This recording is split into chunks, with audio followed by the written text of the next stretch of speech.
बिस्मिल्लाहिर्रहमानिर्रहीम। अस्सलामुअलैकुम। होपलेस मेडिकोज़ में आप सबको खुशामदीद। उम्मीद करता हूँ आप सब खैरियत से होंगे। आज का हमारा लेक्चर कोलिनर्जिक फार्माकोलॉजी का लेक्चर नंबर 1 होगा और इसमें मैं आपको एक जनरल इंट्रोडक्शन दूंगा। हम चंद ड्रग्स के नेम्स इंट्रोड्यूस करेंगे एंड उसके बाद नेक्स्ट लेक्चर से इंशाल्लाह आपको प्रॉपर जो कोलिनर्जिक एगनिस्ट और एंटागनिस्ट हैं उनके साथ लेके चला जाएगा। अगर आप आने वाले लेक्चर्स को फॉलो करना चाहते हैं तो सब्सक्राइब का बटन दबा दीजिए और बेल का आइकन दबाना ना भूलिएगा। चलिए स्टार्ट करते हैं। कोलिनर्जिक फार्माकोलॉजी है क्या? ऑटोनॉमिक फार्माकोलॉजी हम कर रहे हैं। इसमें कोलिनर्जिक से मुराद ये है वो न्यूरॉन्स जो कि एसिटाइल कोलिन स्क्रीट करते हैं। ठीक है, कोलिनर्जिक न्यूरॉन्स एसिटाइल कोलिन स्क्रीट करने वाले न्यूरॉन्स और कोलिनर्जिक रिसेप्टर्स जो कि एसिटाइल कोलिन से एक्टिवेट होते हैं। तो cholinergic pharmacology basically acetyl choline के साथ रिलेटेड है। ठीक है, अब हम एसिटाइल कोलिन पढ़ रहे हैं तो सबसे पहले हम पढ़ेंगे कि ये न्यूरॉन में बनता कैसे है, रिलीज़ कैसे होता है, और फिर हम फर्दर देखेंगे इसके जो इफ़ेक्ट्स हैं और जो इसको ड्रग्स रोकते हैं या इसके ऊपर इफ़ेक्ट करते हैं। सबसे पहले तो कोलिन जो है वो जो प्री साइनेप्टिक टर्मिनल है, ये आपका अगर साइनेप्स है, ये पोस्ट साइनेप्टिक सेल है, ये प्री साइनेप्टिक न्यूरॉन है। ठीक है, अब प्री साइनेप्टिक जो न्यूरॉन है इसके अंदर कोलिन का अपटेक होता है।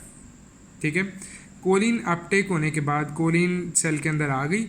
इसके बाद ये acetyl choline acetyl coenzyme A के साथ मिलती है और एसिटाइल कोलिन बनाती है। जो एंजाइम ये रिएक्शन करवाता है उसे कोलिन एसिटाइल ट्रांसफरेज कहते हैं। ठीक है, इसके बाद एसिटाइल कोलिन जो है इसको साइनेप्टिक वेसिकल्स के अंदर डाल दिया जाता है, मतलब साइनेप्टिक वेसिकल्स के अंदर इसे पैक कर लिया जाता है। अब क्या होता है, जब आपका न्यूरॉन फायर करता है तो ऊपर से पोटेंशियल आया, एक्टिवेशन पोटेंशियल, उसकी वजह से कैल्शियम गेट्स ओपन होते हैं और कैल्शियम का इन्फ्लक्स होता है सेल के अंदर। कैल्शियम जो है ये जो आपकी प्रोटीन्स होती हैं सेल की उनको एक्टिवेट करता है और वो प्रोटीन्स जो हैं सेल के अंदर एक्टिवेशन होने के बाद वो प्रोटीन्स वेसिकल्स को अटैच करवा देती हैं सेल मेम्ब्रेन के साथ और वेसिकल्स में से एसिटाइल कोलिन रिलीज़ हो जाता है साइनेप्टिक क्लेफ्ट के अंदर। इस पार्ट को साइनेप्टिक क्लेफ्ट कहते हैं। जो गैप होता है ना बिटवीन, ये जो गैप है between pre synaptic and post synaptic terminal, इसे साइनेप्टिक क्लेफ्ट बोला जाता है। ठीक है, अब एसिटाइल कोलिन आगे सेल पे, अगर तो वो सेल मसल है या न्यूरॉन है तो उनमें ये निकोटिनिक रिसेप्टर्स के ऊपर एक्ट करेगा, और अगर वो दूसरे पैरासिम्पैथेटिक नर्वस सिस्टम के सेल्स हैं तो उनमें मस्करिनिक रिसेप्टर्स पे एक्ट करेगा। ठीक है, ये डिपेंड करेगा कि यहाँ पे इफेक्टर सेल कौन सा है, लेकिन डिपेंडिंग ऑन द सेल या निकोटिनिक पे एक्ट करेगा या मस्करिनिक पे एक्ट करेगा एसिटाइल कोलिन। ठीक है, और जब एसिटाइल कोलिन ने एक्ट कर लिया तो अब एसिटाइल कोलिन ने इनएक्टिवेट कैसे होना है। एसिटाइल कोलिन की जो इनएक्टिवेशन है ये एसिटाइल कोलिन एस्टरेज एंजाइम होता है जिसको हम ACHE भी बोलते हैं। ठीक है, ये जो एंजाइम है ये एसिटाइल कोलिन की ब्रेक डाउन कर देता है इनटू कोलिन प्लस एसिटेट। यही कोलिन दोबारा अपटेक हो जाता है। ठीक है, ये बात इंपॉर्टेंट है कि एसिटाइल कोलिन की ब्रेक डाउन होती है। आगे जाके जब हम सिंपैथेटिक नर्वस सिस्टम पढ़ेंगे तो वहाँ पे नॉरएपिनेफ्रिन का दोबारा रीअपटेक होता है। ठीक है, उसकी ब्रेक डाउन नहीं होती, एसिटाइल कोलिन की ब्रेक डाउन होती है। अब इस पूरी जो डायग्राम है इस पे क्या क्या चीज़ें इफ़ेक्ट कर सकती हैं। ठीक है, देखना आप ज़रा। सबसे पहले तो जो कोलिन का अपटेक है इसको रोकता है हेमिकोलिनियम। हेमिकोलिनियम अगर कोलिन का अपटेक रोकता है इसका मतलब एसिटाइल कोलिन नहीं बनेगा। एसिटाइल कोलिन नहीं बनेगा तो जितने भी मस्करिनिक न्यूरॉन्स हैं वो अपना काम, जितने भी कोलिनर्जिक न्यूरॉन्स हैं वो इनएक्टिव हो जाएंगे। दूसरी तरफ यहाँ पे रिलीज़ हो रहा है ना, इस रिलीज़ का ब्लॉकर होता है बोचुलिनम टॉक्सिन। ठीक है, इस रिलीज़ को रोकता है बोचुलिनम टॉक्सिन। ठीक है, बोचुलिनम टॉक्सिन को हम ब्लेफेरोस्पैज्म में यूज़ करते हैं। ब्लेफेरोस्पैज्म आपकी आईलिड्स का जो स्पैज्म होता है ना उसको कहते हैं। ठीक है, आईलिड्स की जो स्पैस्मोडिक कंट्रैक्शंस होती हैं, डिस्टोनिया मसल्स की अगर टोन नहीं मेंटेन हो रही, स्क्विंट या स्ट्रैबिस्मस जिसको कहते हैं, और कॉस्मेटिक यूज़ होता है बोtulinum टॉक्सिन का, जिसको अगर आपने नाम सुना ही होगा, बोटॉक्स।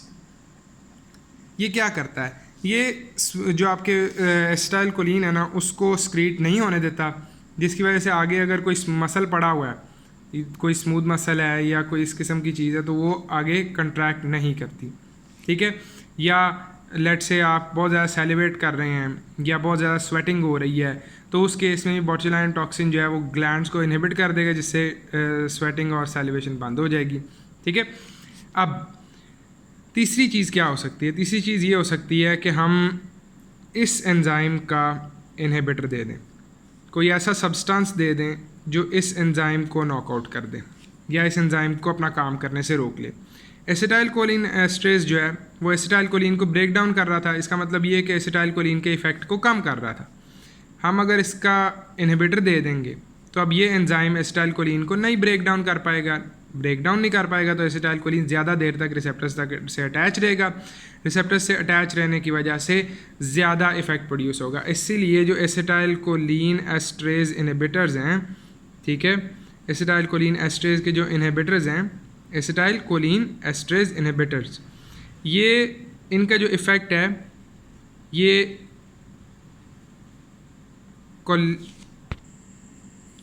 इसका जो इफ़ेक्ट है ये कोलिनोमिमेटिक होता है। कोलिनोमिमेटिक मतलब कोलिन को मिमिक करने वाला। ऑब्वियस सी बात है ना, देखो मिमिक करना क्या होता है, कोलिन जैसा, ठीक है। इसका मतलब ये कि अगर ये एंजाइम रुक जाता है तो एसिटाइल कोलिन ज़्यादा होगा, एसिटाइल कोलिन ज़्यादा होगा तो उसकी जो ओवरडोज है या जो उसके इफ़ेक्ट्स हैं वैसे इफ़ेक्ट्स प्रोड्यूस होंगे, ठीक है। वो मैंने आपको क्राइटेरिया बताया था कि हम बेसिकली 3 ऑर्गन्स देखते हैं, eyes, heart, sorry 5, eyes, heart, lungs, GIT and urinary. Eyes पे क्या इफ़ेक्ट होगा, कंट्रैक्शन होगी। हार्ट पे क्या इफ़ेक्ट होगा, हार्ट रेट डिक्रीज़ हो जाएगा। लंग्स पे क्या इफ़ेक्ट होगा, ब्रोंकोस्पैज़म होगा। GIT पे क्या इफ़ेक्ट होगा, मोटिलिटी इंक्रीज़ हो जाएगी। यूरिनरी भी मोटिलिटी इंक्रीज़ हो जाएगी, ठीक है। अच्छा, लास्टली हम क्या कर सकते हैं कि हम एसिटाइल कोलिन के जो हैं मस्करिनिक एगनिस्ट या एंटागनिस्ट दे सकते हैं, या हम निकोटिनिक एगनिस्ट या एंटागनिस्ट दे सकते हैं, ठीक है। अब आगे चलते हैं। सबसे पहले हम ज़रा मस्करिनिक रिसेप्टर्स और निकोटिनिक रिसेप्टर्स की ना अब डिस्ट्रीब्यूशन देखेंगे। मस्करिनिक रिसेप्टर्स की डिस्ट्रीब्यूशन तो बहुत आसान है। जितना आपका CNS है उसके अंदर M1 पाया जाता है, हार्ट के ऊपर M2 पाया जाता है, और इसके अलावा जितनी आपकी सारी बॉडी है, आइज़ हो गए, lungs, GIT, bladder, blood vessels वगैरह, इन सब पे M3 पाया जाता है। सिर्फ एक एक्सेप्शन है इस रूल के अंदर कि जो आपके GIT के ग्लैंड्स हैं उनमें M1 रिसेप्टर होता है, ठीक है। सिर्फ ये एक एक्सेप्शन है, otherwise central nervous system M1 है, हार्ट M2 है, सारी रेस्ट ऑफ द बॉडी जो है वो M3 है, और सिर्फ जो GIT के ग्लैंड्स हैं वो दोबारा M1 आता है, ठीक है। अच्छा, इसमें आपने एक बात याद रखनी कि मस्करिनिक रिसेप्टर्स ना, जितने आपके मस्करिनिक एगनिस्ट हैं ना, ये सारे के सारे नॉन सेलेक्टिव होते हैं। इसका मतलब ये है कि जो भी ड्रग होगा जो मस्करिनिक्स पे एक्ट कर रहा है या ब्लॉक कर रहा है या एक्टिवेट कर रहा है, वो इन तीनों पे एक साथ एक्ट करेगा, ठीक है। एंड नेक्स्ट, जो निकोटिनिक आपके पास रिसेप्टर्स हैं, एड्रिनल मेडुला पे N सब N होता है। याद करो, अगर आपको याद हो, हम लोगों ने जो डायग्राम देखी थी, एक फ्लो चार्ट देखा था उसका ऑटोनॉमिक नर्वस सिस्टम का, तो उसके अंदर भी एड्रिनल मेडुला N सब N रिसेप्टर्स थे। जब ये एक्टिवेट होता है तो ये एपिनेफ्रीन और नॉरएपिनेफ्रीन, मोस्टली एपिनेफ्रीन और थोड़ा सा नॉरएपिनेफ्रीन स्क्रीट करते हैं। ऑटोनॉमिक गैंग्लिया जब एक्टिवेट होते हैं तो डिपेंड करेगा कि कौन से वाले एक्टिवेट हुए हैं, पैरासिम्पैथेटिक नर्वस सिस्टम के एक्टिवेट हुए हैं या सिंपैथेटिक नर्वस सिस्टम के एक्टिवेट हुए हैं, ठीक है। उस पे और न्यूरोमस्कुलर जंक्शन N सब M रिसेप्टर होता है, इससे स्केलेटल मसल कंट्रैक्ट करता है, ठीक है। अब इसमें ना हमने 2-3 इंपॉर्टेंट पॉइंट्स हैं जो कि आगे जाके आपको बहुत ज़्यादा मदद करेंगे अगर आप ध्यान से सुन लो इन्हें। ब्लड वेसल्स पे सिर्फ सिंपैथेटिक जो नर्वस सिस्टम है ना, और सिंपैथेटिक ऑटोनॉमिक नर्वस सिस्टम, उसकी इनर्वेशन होती है। ब्लड वेसल पे मैंने आप लोगों को पहले भी बताया था 3 तरह के रिसेप्टर होते हैं, अल्फा 1, बीटा 2, M3, बड़ा आसान है ये नाम याद रखना, 1 2 3 अल्फ़ा बीटा एम, ठीक है, अल्फ़ा 1 बीटा 2 M3। अब ये जो दोनों है ना, ये दोनों इनर्वेटेड नहीं होते, ठीक है। हाँ, अगर इनका कोई रिसेप्टर, इनका कोई एगनिस्ट ने ब्लड से मिल जाए ना तो ठीक है, लेकिन अगर मतलब सिर्फ नर्वस सिस्टम फायर कर रहा है ना, तो नर्वस सिस्टम के फायर होने से ना ये एक्टिवेट होता है ना ये एक्टिवेट होता है, क्योंकि इनर्वेशन सिर्फ अल्फ़ा 1 की होती है ब्लड वेसल पे। देयरफॉर हम ये बात करते हैं कि blood vessel only innervated bye sympathetic autonomic nervous system, क्योंकि अल्फ़ा 1 सिंपैथेटिक नर्वस सिस्टम का रिसेप्टर है, ठीक है।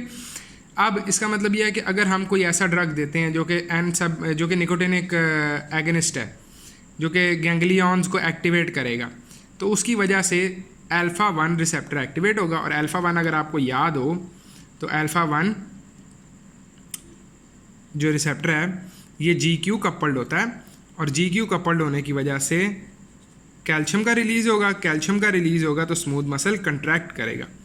इसका मतलब ये कि ब्लड वेसल मौजूदगी में अगर हम कोई गैंग्लियन एक्टिवेटर दे देते हैं तो उसकी गैंग्लियन स्टिमुलेटर दे देते हैं तो उसकी वजह से जो ब्लड वेसल्स हैं वो कंट्रैक्ट करेंगी, ठीक है।